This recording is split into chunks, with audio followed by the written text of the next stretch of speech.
into action and into play.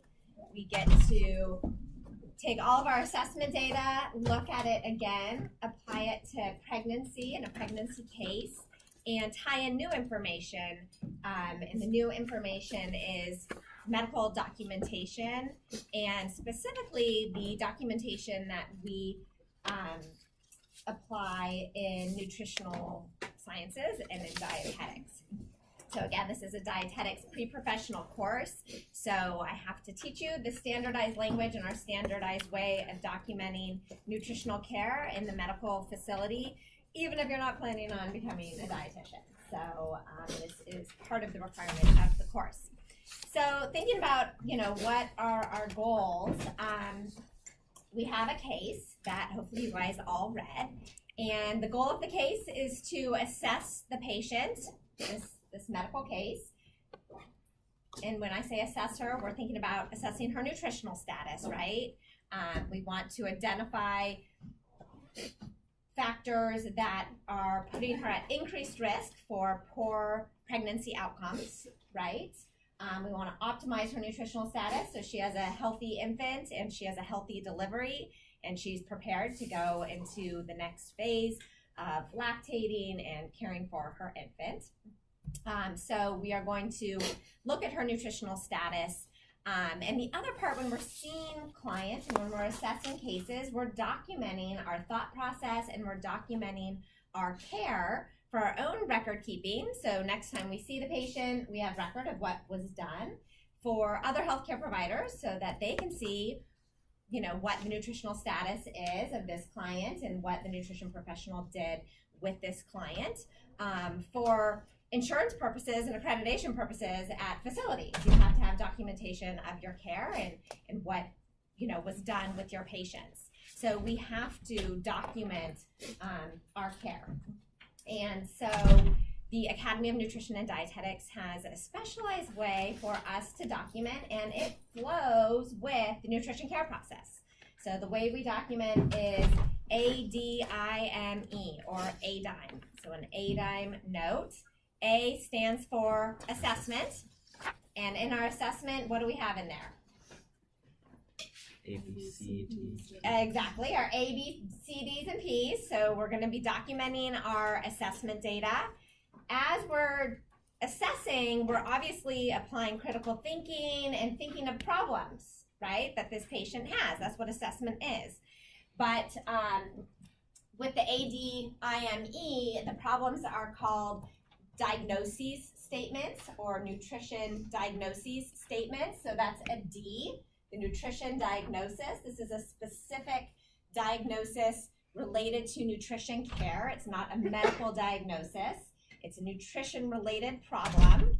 So just stepping away from the formalized language that we're going to have to learn, all we're trying to do here is look at the assessment and come up with problems. So today we're just going to be jotting down some problems, maybe not quite getting to our standardized language, but maybe we will see. When we're looking at assessment data and coming up with problems, we are thinking of ways that we can intervene, right? So that's the I. Assessment, A. Diagnosis, D. Interventions, I. What are we going to do about these nutrition problems that we've identified from our assessment information? So A, D, I. And then M and E, monitoring and evaluation. How are we going to know if the problem went away? How are we going to know if our interventions worked to remedy the problem? We're going to monitor and evaluate the patient. And the question here is, what are we going to monitor and evaluate to see if the problem went away? Does anybody have an answer to that? What do you think we're going to monitor and evaluate to see if our problems went away? How did we come up with our problems? Through our assessment. So how are we going to see if the problems are gone? Assessment. We're going to look back at our assessment data. So whatever pieces of data from that assessment we use to come up with this problem, those are the same pieces of data we're going to monitor and evaluate. So when we look at the assessment, we look at all the A, B, C, Ds, and Ps. That doesn't mean all of them have given us information to come up with a problem. But the ones that have given us data to support a problem, those are the ones we're going to monitor and evaluate. Okay, so this is the ADIME format. What's on your screens is a template for the ADIME format.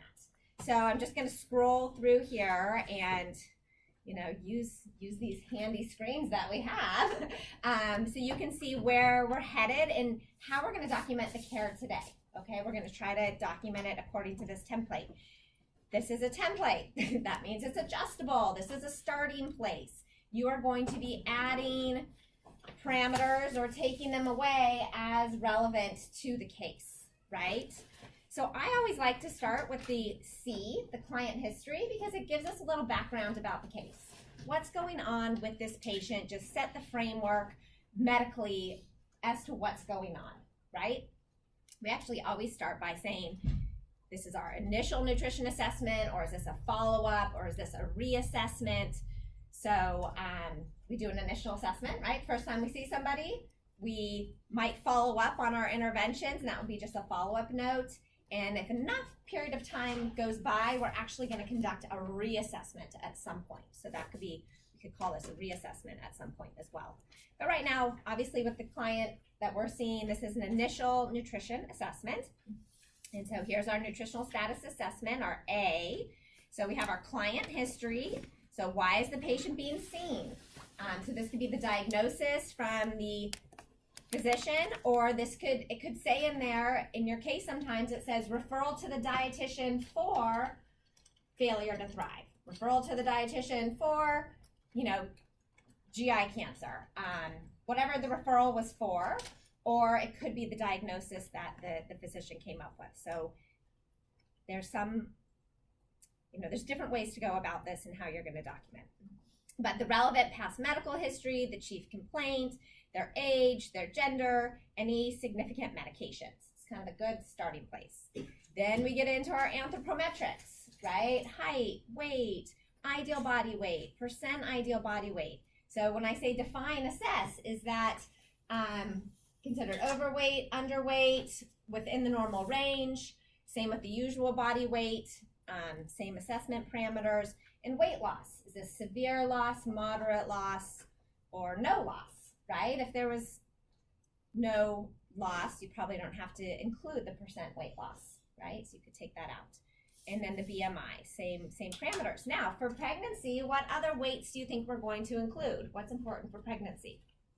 The pre-pregnancy weight? Yeah, so the pre-pregnancy weight, and then we assess that pre-pregnancy weight. What are we trying to determine? Malnutrition, and underweight and overweight, which is malnutrition also, but more specifically, right? And why do we care about pre-pregnancy under or over nutrition? Because it will determine which is the gain weight recommended. Exactly. So that tells us what the weight gain goals are for the entire pregnancy, right? So we have 15 pounds for people that are considered obese, and then up to 40 pounds for people that are underweight. And so we have different weight gain goals based on their pre-pregnancy weight. So I posted something that looks like this, right? That's going to help us determine the rate of weight gain and the appropriateness of weight gain. And then we have the weight gain goals here for different pre-pregnancy BMIs. So this template isn't clearly here for pregnancy, right? Because it doesn't say pre-pregnancy weight, pre-pregnancy BMI, pre-pregnancy percent ideal body weight. And then we need current weight. And then we need Goal.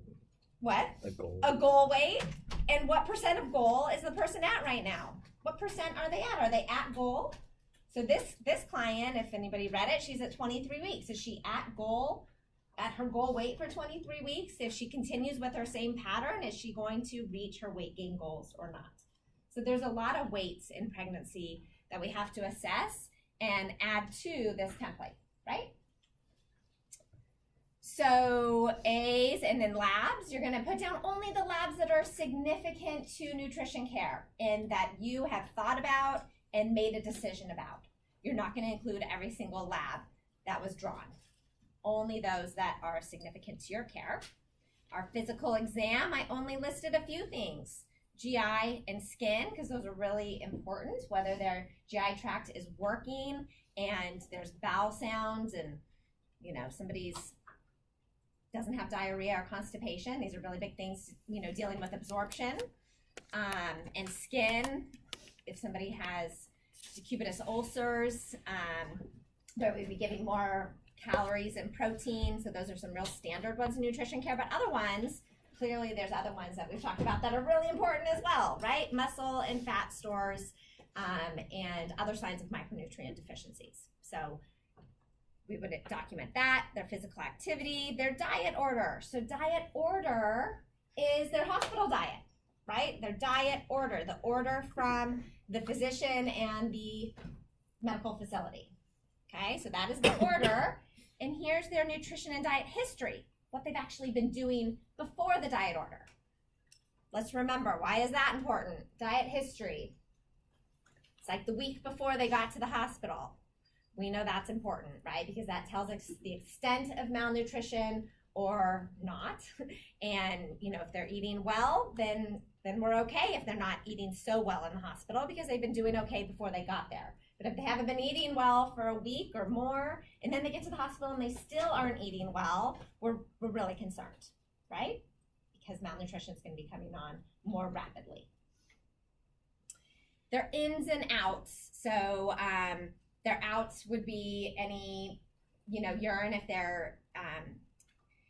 if they are collecting urine, so we can see somebody's fluid balance, right, to determine if they're overhydrated or underhydrated. Their ins can be percent PO, right, from the nursing order. That's an in. How much are they eating? What percent of their diet are they eating? It could be their enteral nutrition rate. It could be the parenteral order. So those are all ins. And then outs would be urine, if they're collecting stool for some reason. Those would be our outs. Emesis, vomiting, that would be an out as well. So that's just their background diet, and then we document their estimated nutrient needs, right? Their energy, their protein, what micronutrients are of concern, and what food patterns they would need to be eating to meet these needs. This is all of our diet planning, right? Then we assess the diet. So their PO, is it their current PO or their past PO, meets what percent of their kcal and protein needs, right? So we've done this now a few times, eating 30%. Well, what 30% of what diet is equaling what percent of their nutrient needs, right? So the hospital diet, if they're eating 30%, that means they're only eating 600 calories, say, but their needs are 1,800 calories. So what percent of their needs are being met by that 600 calories? And their food patterns. So we collect their current food patterns and we compare it to their goal food patterns. And that tells us where we might be concerned about energy, protein, and micronutrient needs, right? Okay, so that's all the assessment. And then we get into the nutrition diagnosis. So from this assessment, we're thinking about problems. Then we're going to start documenting problems, and we always start with nutritional risk. So this patient is at blank nutritional risk, and that's either high nutritional risk, moderate nutritional risk, low nutritional risk, or no nutritional risk. And you just have to apply a little bit of critical thinking there. So somebody that is at high nutritional risk is somebody that you would want to see again really soon, within 1 to 3 days. You're like, this person has some issues. I need to make sure these are resolved. I need to make sure they're not getting worse. You want to see them really soon, right? In the inpatient setting, 1 to 3 days. Moderate risk, 4 days to 5 days, maybe to 6 days, 4 to 6 days. You're like, yeah, they have some problems, but it can go a few days. Low risk, 7 or more days. You don't need to see them for another week. And no risk, you're like, I really don't ever need to see this patient again. So they'd be at no risk. But if somebody's in the hospital for 7 days, does that in and of itself put them at risk for poor nutritional status? It does. They're probably not eating very well. They probably have an acute situation that is catabolic, that is compromising their nutritional status. So we still would see somebody again in 7 to 10 days, even if you said they were at no nutritional risk. Just inherently by being there 7 days, we're going to see them again. Would you do that evaluation in outpatient too?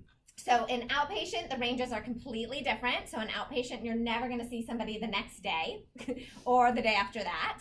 So in outpatient, a high-risk patient would be somebody you want to see in 2 weeks to maybe 4 weeks. So within a month, you'd want to see them again. Moderate risk patient would be somebody you would want to see within 1 to 2 months, maybe. Low risk would be 3 months or 4 months later. And no risk, again, you don't want to see them again. And the thing about outpatient is you say, no need to come back, and return to clinic PRN, RTC PRN. So return to clinic as needed.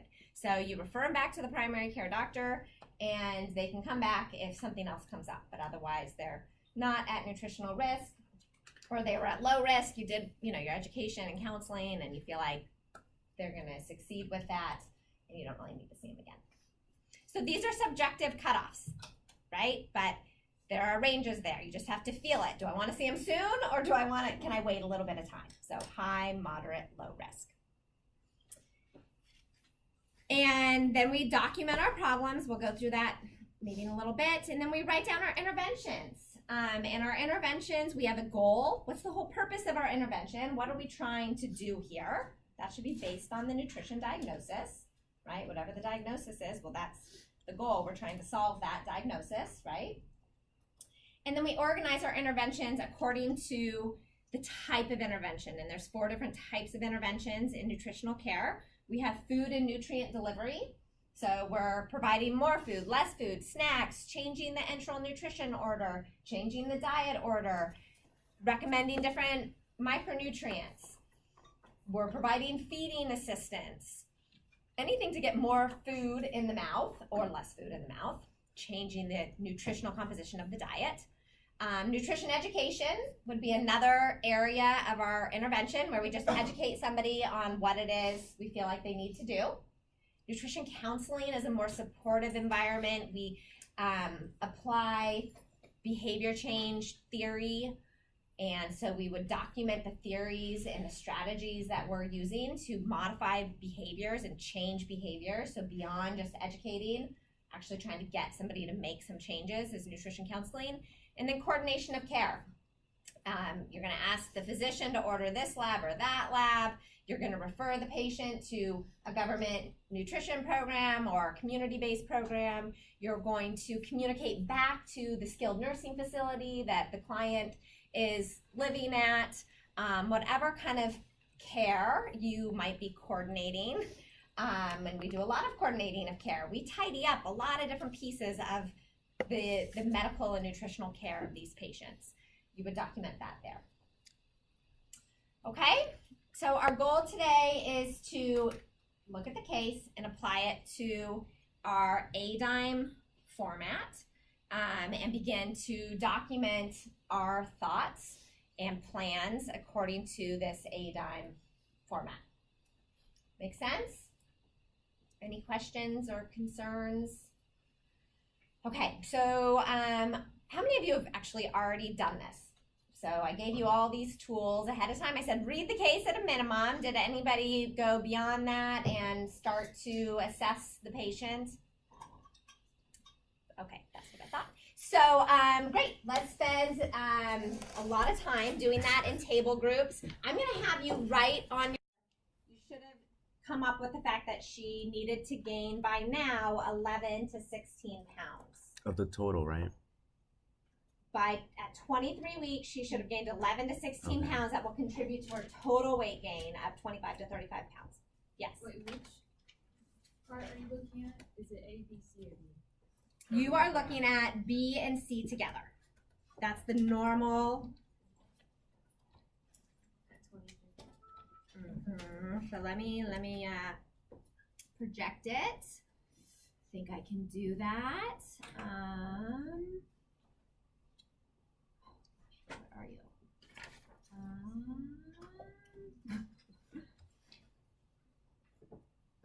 Where are you? Word document. Okay, so and this Blue. turquoise. So 23, so I'm going to use my cursor here, okay? So 23 weeks, you're going to go up, up, up, up, up to right there. And of course, it's this horrible point, and you scroll over. And if you do it, it goes to 11. And then you go up to the yellow, and you scroll over, it goes to 16. So That's your range. that's her range. Yeah. But then So you do need a piece of paper or a ruler, and to really follow those lines. Yes. And then you add that weight Okay. gain to the current weight. Then you add it to her pre-pregnancy weight. Okay, So not her not not her current weight, because we're assessing her current weight. Is her current weight of 142 pounds appropriate? sorry, I meant not the ideal body weight, right? But the actual. Yeah. weight. So we're done with the ideal body weight. It should have been 125 plus or minus So you added to the 10%. usual? Her ideal. So Okay. all we're using her ideal body weight and her BMI for is just to assess her weight gain goals, and now we're done with it, right? So she, so at 23 weeks, she should have gained 11 to 16 pounds. So if you add that to her pre-pregnancy weight, you add 11 146. pounds to 135. So that should be 146. Yeah, 146 to 151. Right? So all we're doing, we want her to gain by this point 11 to 16 pounds. She was 135. So she should be right now, looking at her pre-pregnancy, we want her to gain 11 to 16 pounds. She should be right now 146 to 151 pounds if she was on track. Mhm. She's 142. So what percent is 142 of 146 to 151? 97. 97. 97. 97, but it's a range, right? She could be 146 to 151. 94, 97. 94 to 9, so she's 94 to 97% of her ideal body weight at 23 weeks. You guys with me? Mhm. So is she gaining weight at an appropriate rate? No. No, she's under. How much weight did she gain with her previous pregnancies? 15 and 20 total. 15 to 20 pounds. Is that ideal? No. No. So she's at risk for poor weight gain because of her previous pregnancies being poor weight gain. She's not gaining weight at an appropriate weight at 23 weeks, which is about 4 months. Maybe it's more than that. 6. 12, 16. How many months is she? 6. Right? 5 and a half, almost 6 months. Thank you. She's almost 5 to 6 months. And what weeks were her babies born before? It was like 36 and 37. 37 and 38 weeks. So is that an ideal week of delivery? Yeah, exactly. Like within- It's in our range of term. So preterm is before 37. So 36 is considered preterm. But we know the longer the baby stays in the womb, it's continuing to grow. And one of the last things that matures is what? The lungs. It's one of the last things. So the longer it stays in the womb, the lower risk of respiratory problems and feeding problems. And so there is a term called early term. Still a term baby, but it's in the earlier parts. And she's, in that range. So we're going to say yes, her babies were term, but they're on the cusp of being preterm. She's on the cusp of always not gaining enough weight, and she's still not gaining an appropriate weight at this point in her pregnancy. So she's at risk for poor weight gain, poor maternal weight gain, and at higher risk for poor pregnancy outcomes. And all we're trying to do here is prevent poor pregnancy outcomes. So we're going to do something about this, right? We're going to have a higher caloric need to help her gain weight at a faster amount. Any questions about her weight? Okay, so keep working. Let's go another 5 minutes maybe, and then we're going to have our client history group. So we really should have started with the client history. So tell us a little bit about our client. Her name's Amber.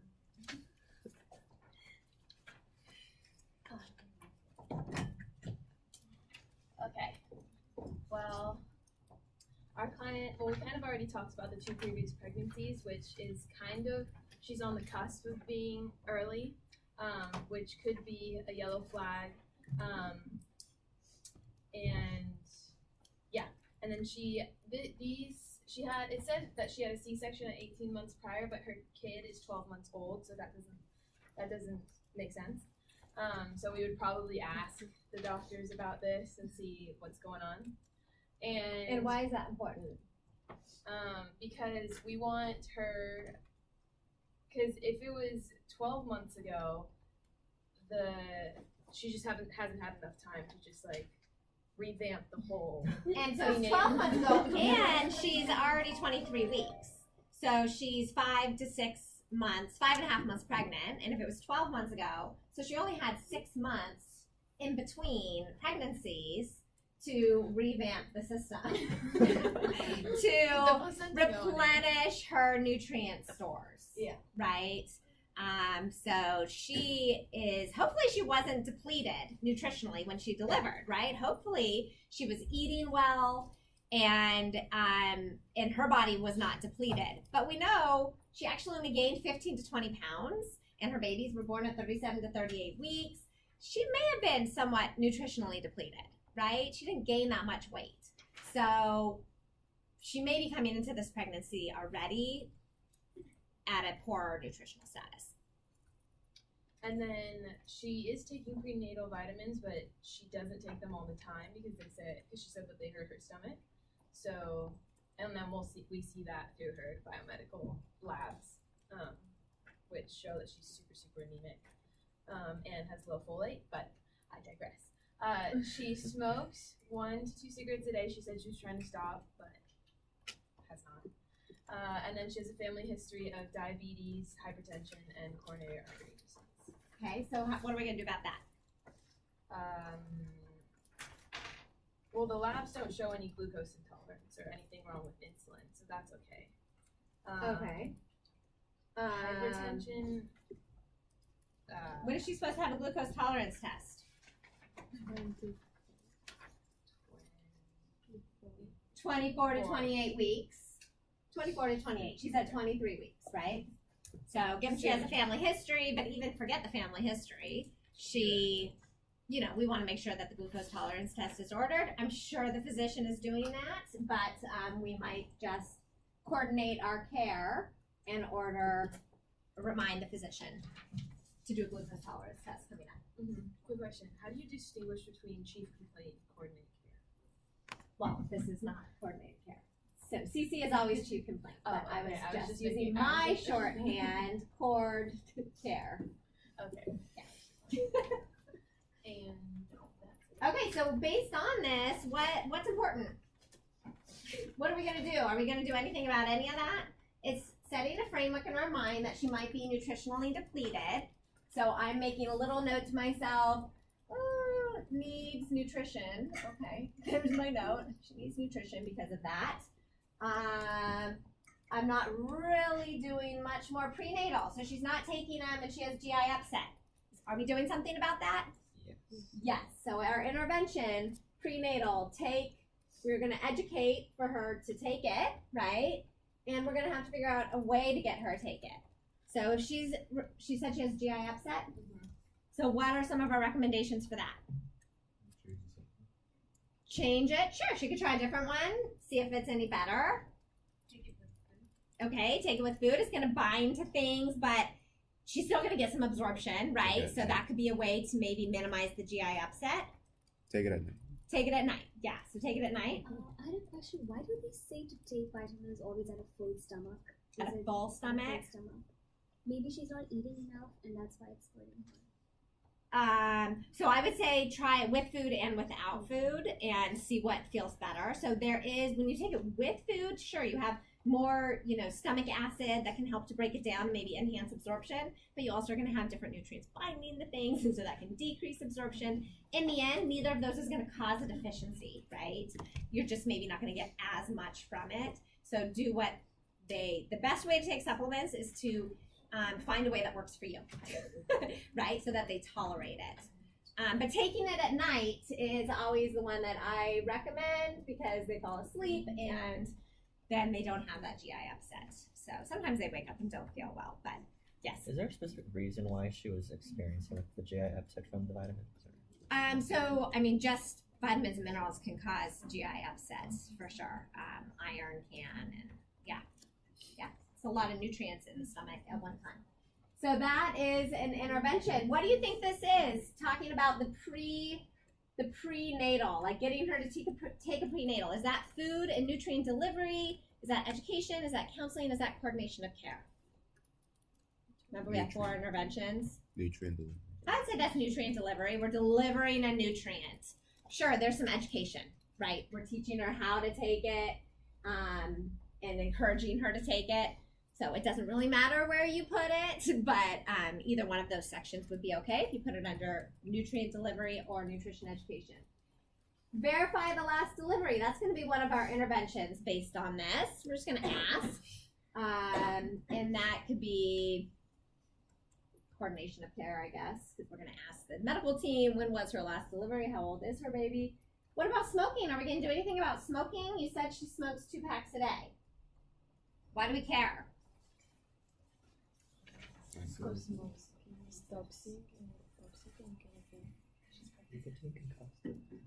So smoking increases the risk for low birth weight, prematurity, congenital defects, perinatal mortality. So smoking while pregnant causes poor outcomes. It's not nutrition related necessarily. Yes. I would say nutrition counseling. You actually want to see change. Okay, so I would say this is coordination of care. Also, we're going to be referring her to a smoking cessation program if she's interested. So I am not trained in smoking cessation and helping people stop smoking. So it's not something I would do, right? But I could coordinate her care if she's interested. I would say, smoking is associated with poor pregnancy outcomes. As a healthcare provider, I encourage you to stop smoking.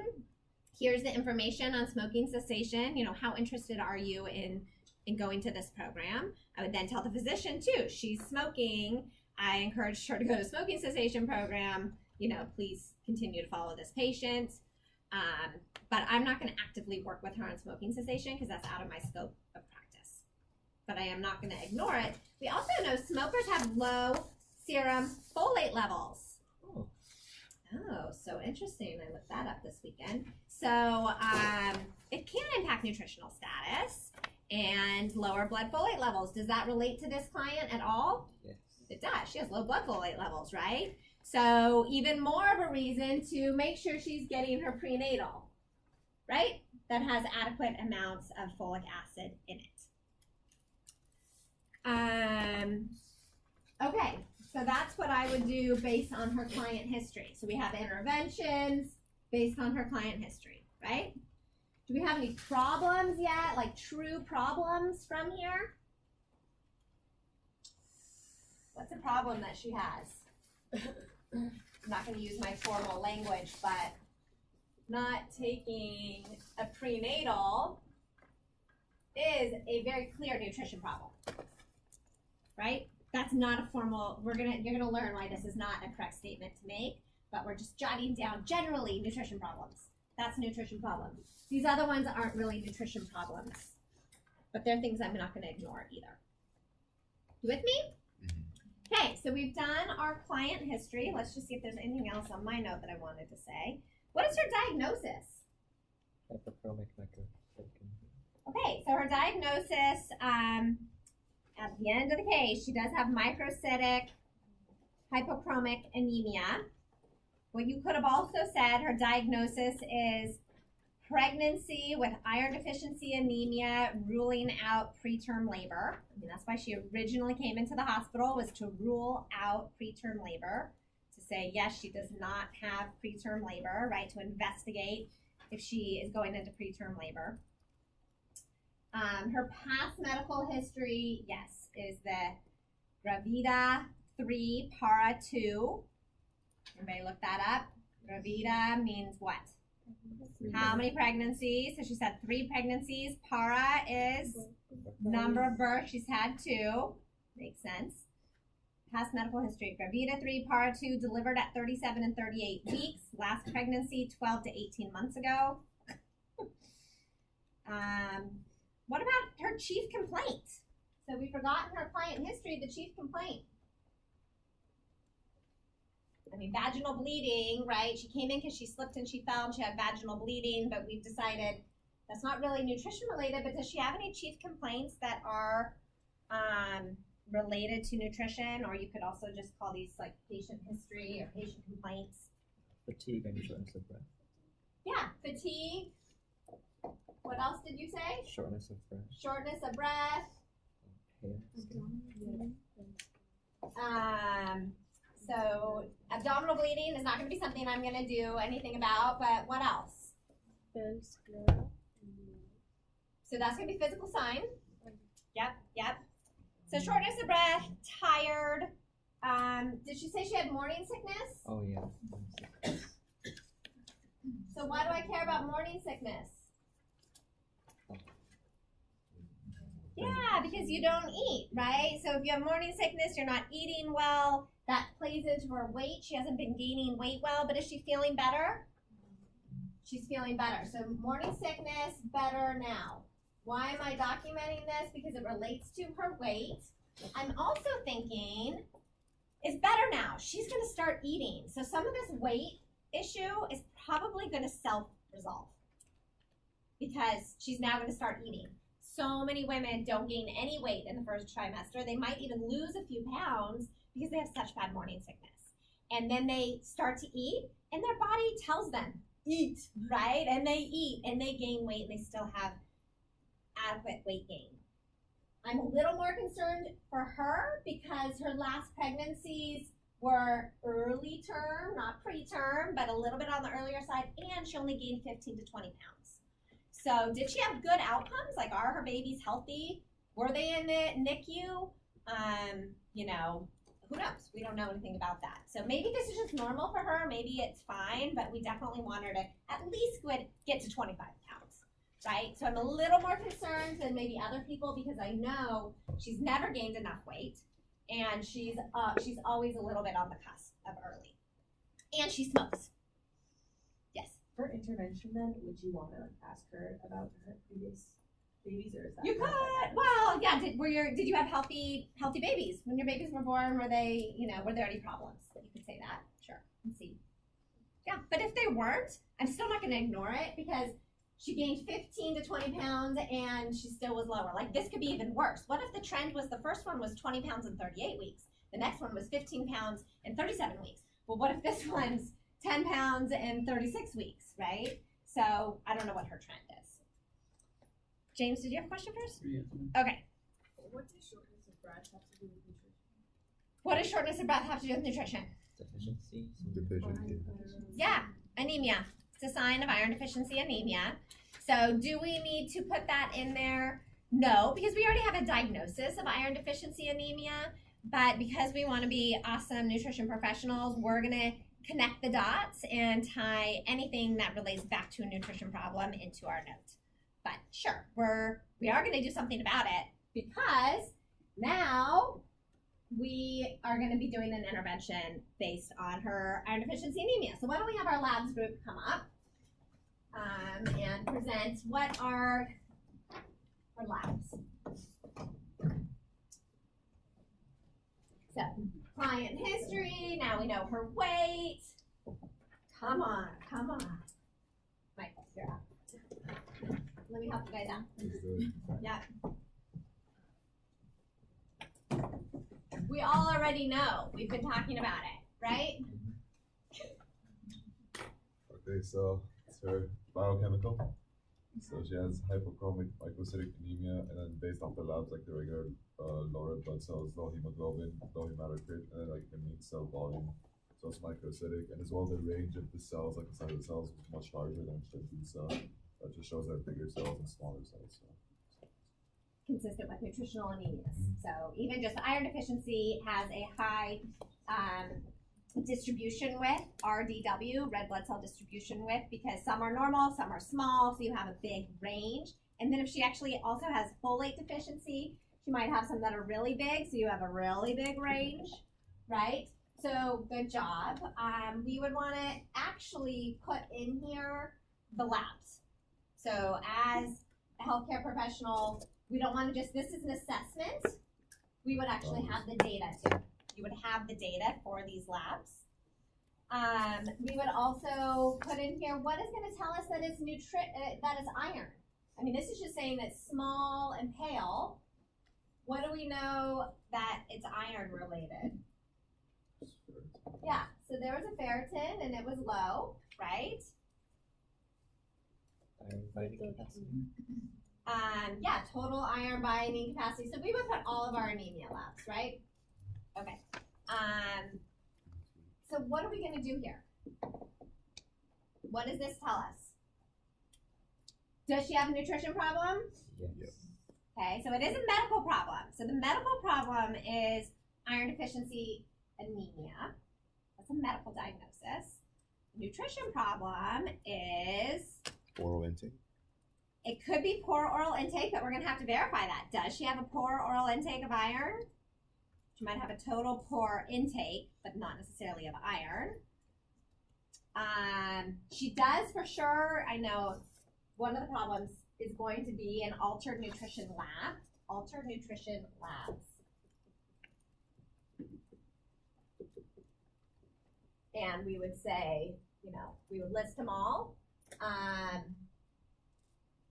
But anyway, something related to iron is going to be one of her problems, okay? Technically, iron deficiency anemia is a medical diagnosis. So what are we going to do about it? Supplementation. Okay, so is she getting a supplement? Yes. Back to the client history group. What medications is she receiving? Right? You can sit down. Her medications, she's taking 40 milligrams of ferrous sulfate. Is that adequate?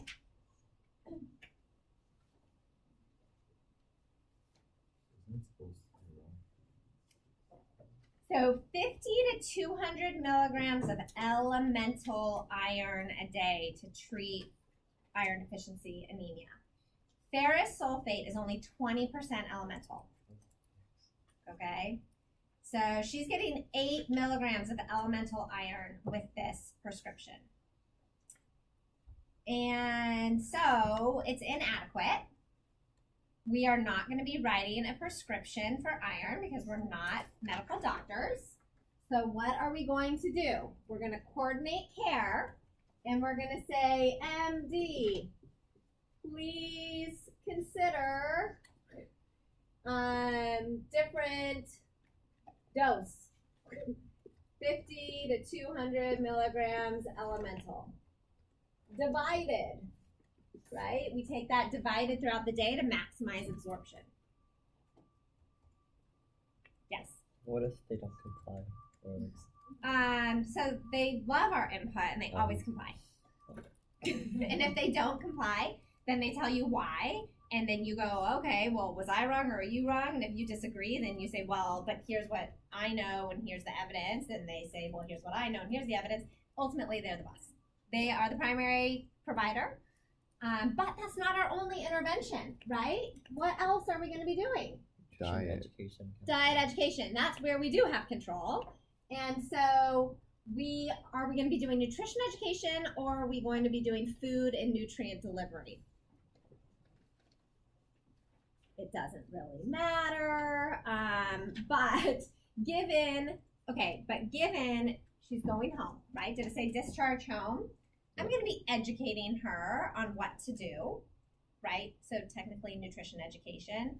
If I was saying, here, take this pill, that's more nutrient delivery because I'm giving a pill. If I gave them some supplements, That's like nutrient delivery. If they were in the hospital and I added iron to the tray, that would be food and nutrient delivery. She's going home, so we're going to classify it as nutrition education. So nutrition education. What's some of our nutrition education for iron deficiency anemia? Too bad we didn't do this before the first exam. Sorry. Okay, so Examples. it all comes back around. It doesn't go away. You said vitamin C. Okay, vitamin C, high vitamin C at each meal. What else? Examples of iron-rich foods. Examples of heme and non-heme and iron-rich foods. So do we want heme at every meal? Sure. Yes, we want heme at every meal. Good. Okay. Is she doing that? Well, we'll get there in a minute. So before we go there, yes. You also said avoid coffee. Avoid, yeah. So great. So avoid coffee because it can bind with the iron and reduce absorption, right? 3 cups or more per day can be associated with, worsening pregnancy outcomes, but that's not what we're dealing with here with her because, well, how much does she drink? Well, we're going to get there in a minute. But okay, coffee.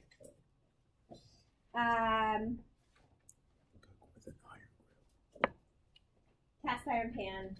Mm. Yeah. Mm. So she has her coffee and tea between meals. That's fine if you do that. Okay. So just going back to her labs, folate was low. What are we going to do about this?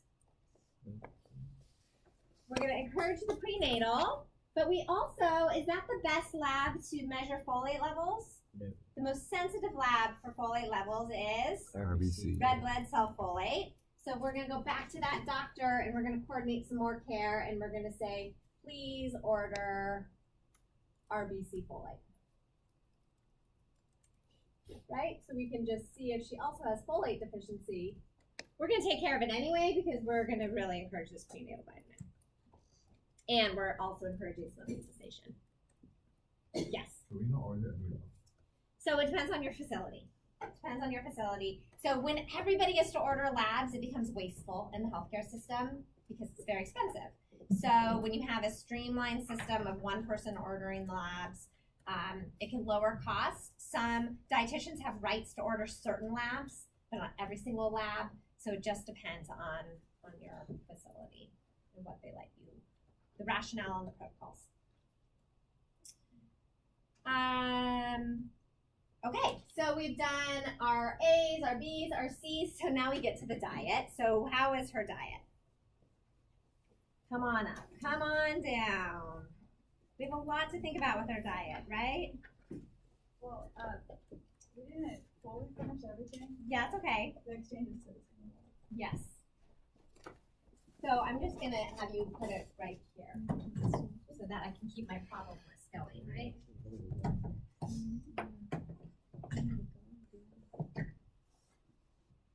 Okay, so we calculated all the exchanges and everything, which took us most of the time. And we found that she was consuming 1,549 calories, but she needed 1,700. So she wasn't consuming enough, which I think we've kind of already gone to.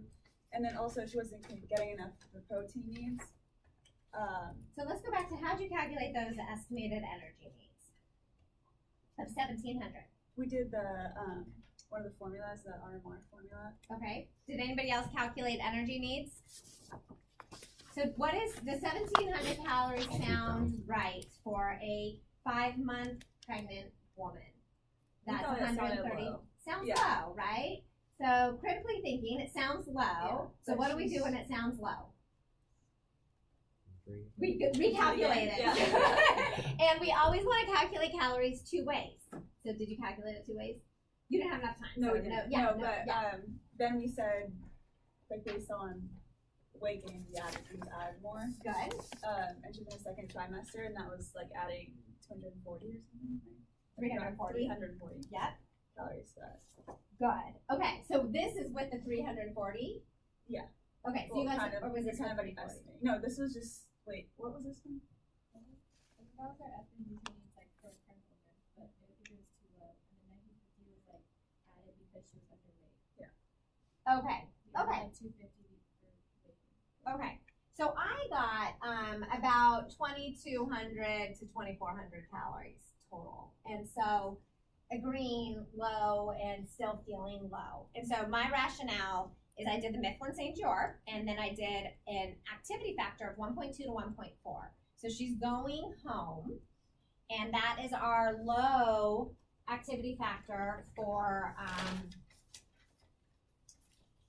an ambulatory person. So ambulatory or light activity, this is 1.3. So I did what did I say I did? 1.2 to 1.4. Because that seems right. So 1.3 would be great. We could have done 1.3 as well. But somewhere in there, plus 340 calories for pregnancy because she's in her second trimester. So that gets you 2,000 calories. And then I added in an extra 100 calories for additional weight gain because she is 94 to 97% of her weight. So we add our 340 for pregnancy plus 100 for weight gain with an activity factor. I know I said she was on bed rest, but that was when she was in the hospital. She was on bed rest. Now she's going home. She has 2 kids. That's why I went up to 1.4. She has 2 kids. She is not sitting there like on the couch all day long, right? She's moving around the house, likely chasing after her 2 kids. So accounting for that, right? And then if you did 30 to 32 kcals per kilogram plus the 340 for pregnancy plus 100 for gain, I got 2,280 to 2,400. So looking at both of these, that's 22 to 2,400 calories. Does that make sense? The rationale for what I did. I don't know why our numbers are off. How did We I forgot set to multiply it by the activity.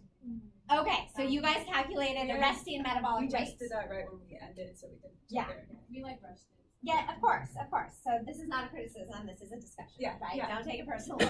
Awesome, so you calculated the resting metabolic rate. We cannot forget about an activity factor, right? So if she was in the hospital just laying there, this maybe would be appropriate. But we're adding in an extra couple hundred calories a day because she's walking around the house taking care of her children.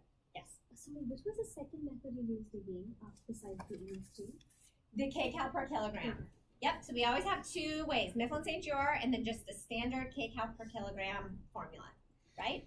And 30 to 32 was weight maintenance in healthy ambulatory people. And then, hey, weight maintenance, I'm adding 340 for pregnancy and an extra 100 for added gain. Why am I not adding 500 extra calories for weight gain? I mean, I am, as James pointed out, 340 plus another 100 is 440, right? I'm almost adding 500 calories a day, but 340 is for that pregnancy weight gain, 100 for a little more weight gain for catch up, right? Why am I not adding an additional 500? Because I don't want her weight to like skyrocket and then we have to say, okay, now you need to cut your calories and slow it down. We just want a slow and steady, get her back on the grid, right? Okay, so your protein needs were 71. Good. So I got 67 to 74 grams per day.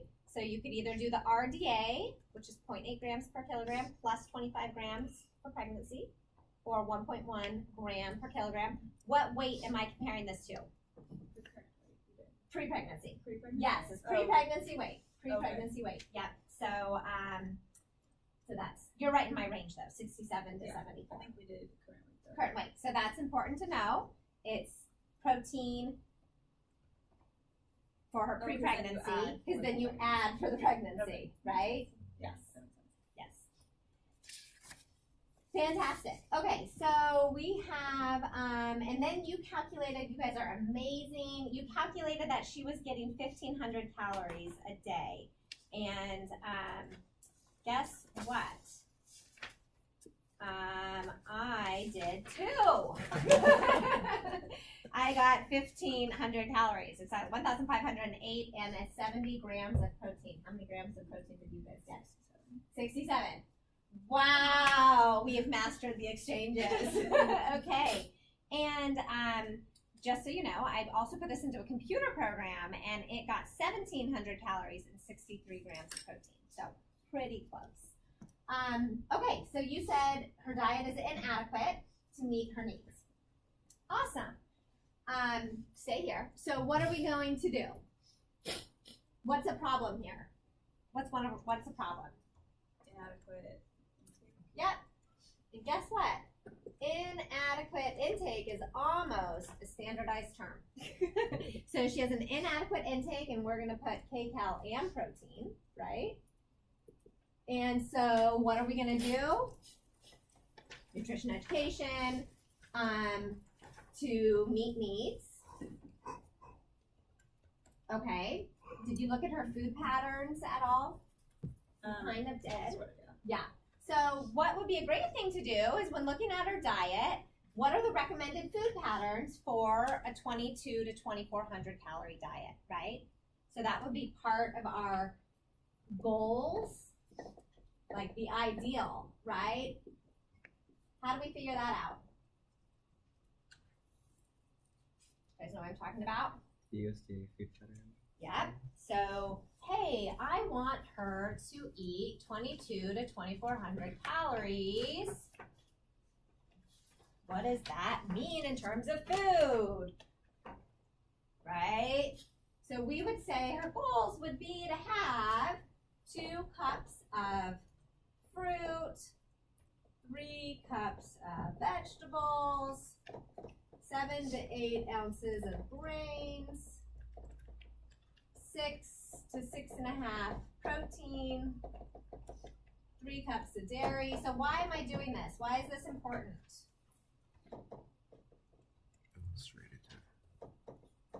Plus 30 grams of healthy fat. So why am I doing that? Because if you have to educate her, you need to explain her in foods and not Perfect. So when I do my education and I see what she's eating, I can say, you know what? You're doing a great job on your fruit. You're eating the right amount. I don't know. I'm just saying hypothetically. You're eating the right amount of fruit. You're low on vegetables compared to what your needs are. You're eating more protein, than what your needs are. So you make it personal so they can not just take brand new education on what they need to do. They can personalize it based upon what they're already doing. So it enhances adherence to the diet. Why else do we talk about food patterns? Micronutrients, yeah. So 3 cups of dairy is going to give us 900 milligrams of calcium, almost 1,000 milligrams of calcium. If she's not getting that, then we know she's not meeting her calcium needs, iron needs, etc. Right? Phytochemicals. Sorry.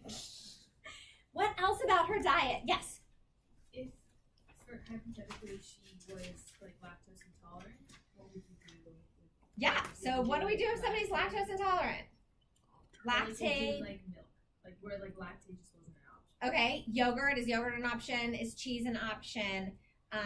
Sure. We can look at broccoli and Chinese broccoli, especially, I think is really high. We can look at we can try to plan for calcium in non-dairy foods. It's gonna be really hard. So if that's the case, she absolutely needs to take a prenatal and additional calcium supplements, right? But I'm gonna try to get it through food first. What about her iron? So let's tie this into iron. She's iron deficient. Is her diet adequate in iron? I'm gonna have you guys do that one on your own. Okay, so you can look at her food patterns and try to figure out if there's enough iron. You can plug this into a nutrient analysis program to see if there's enough iron. But that's important, right? We're not going to just skip over it. What else about her diet? What do we know about nutrition and pregnancy? Increased needs. Increased needs. So we know we've already said she isn't meeting her needs. Protein. So we know what's important. Calories are important. Protein's important. What else is important for pregnancy? Nutrients of concern. Folate. And so she's not getting, I'm pretty sure she's not getting enough folate. So we're doing the prenatal. I'm not going to call it a problem yet. I actually did. She's not taking the prenatal. That kind of covers it. So folate's important. What other nutrients are important? Iron. So we kind of took it into account here. What? B12, if not, I mean, B12 goes up 8%, right? B12 does go up for everybody, but it's only a real nutrient of concern if somebody's vegetarian or not getting a lot of animal protein foods. It's not going to be a problem in my life if I got pregnant right now, but it might be a problem in somebody else's life. So it's a concern, but it's not for her, right? What else? Vitamin D. Vitamin D is a concern for everybody, but not necessarily in pregnancy. Omega-3. Omega-3s are, we don't have a specific goal, although it's not really true. The RDA does go up for alpha-linolenic acid. It does go up a little bit. But yes, so we know we want omega-3 fatty acids for the baby's brain development, right? And so is she, when we look at her diet, is she getting enough omega-3s? Right, so is this a problem? Maybe, we can maybe call this a problem. We're gonna put omega-3s. What are we gonna do when we do nutrition education? We're gonna make sure that she's getting fish how many times per week? 2 times per week. And what else are we gonna educate her on about fish? The toxicity levels. Yes, avoid certain fish, right? What fish? The big ones. The big ones, shark, mackerel, swordfish, canned tuna. Processed meats. Okay, so we're moving beyond omega-3s, right? So processed meats. She is at risk for listeria, right? So pregnant women have a compromised immune system. They are 20 times more likely to get infection and have a foodborne infection, and they're at higher risk for Listeria monocytogenes. So where is that potentially found? Soft cheese. Cantaloupes? Yeah. Really? The skin? So you should wash your hands. Wash the cantaloupe before you cut it. Maybe wash the cantaloupe before you cut it. But soft cheese, deli meats, hot dog, smoked salmon. Okay. So is she eating any of these foods? Hot dogs. She is. My note is so complete, there's too much information in it. What else is she eating? Oh, that's it. Okay, hot dogs. So, would we educate always on foods to avoid? Yes, we would, because we just might do a snapshot in time to see what she's eating at that exact moment, but we only have 40 weeks to capture this person, right? She's going to be delivering at 40 weeks, if not sooner. So we would educate on the foods to avoid for food safety. Hot dogs, soft cheeses, deli meats. Those are the big ones. Okay, what else? What else is a nutrient of concern or food concern for pregnant women? Fiber. Yeah, fiber. Okay, so am I going to educate everybody on fiber? Only if they're probably exhibiting signs of intolerance. And so, is she complaining of constipation? No. Maybe soon. Maybe soon, because she's. So what would I say when we're giving the prenatal? How at night be ready for constipation? Absolutely. See, there's a lot to do. What else is a nutrient of concern? Vitamin Is A. it, Okay, vitamin A toxicity. So we don't want to take, preformed vitamin A. She's probably not, but we can Iodine. ask, like, what vitamins and minerals are you taking? iodine? Iodine. Thank you. Iodine is a nutrient of concern. The RDA goes up tremendously, and guess what? Only about half of prenatal vitamins have iodine in them, and about 35% is estimated that about 35% of the population is iodine, not deficient, but suboptimal intake. And as we're using more and more kosher salt and sea salt and things like that, I don't know if sea salt has iodine in it. Does anybody know if sea salt has iodine in it? I don't think it does either. Okay, good. So it doesn't. We should look it up. But kosher salt does not. So why, do we not talk about iodine? Because our regular table salt is fortified with iodine, right? But fewer people are using that, and more people are using fancier salts that don't have the iodine. So I wouldn't be surprised if there's more and more people out there with iodine deficiency. So what are we going to do about iodine? Check if it's in the prenatal. check that it's in the prenatal, see what kind of salt she's using. Say just use regular iodized salt, during your pregnancy. But check that it's in the prenatal. So I'm not going to make a huge deal about it, but maybe I should. What else is a nutrient of concern? Zinc and copper.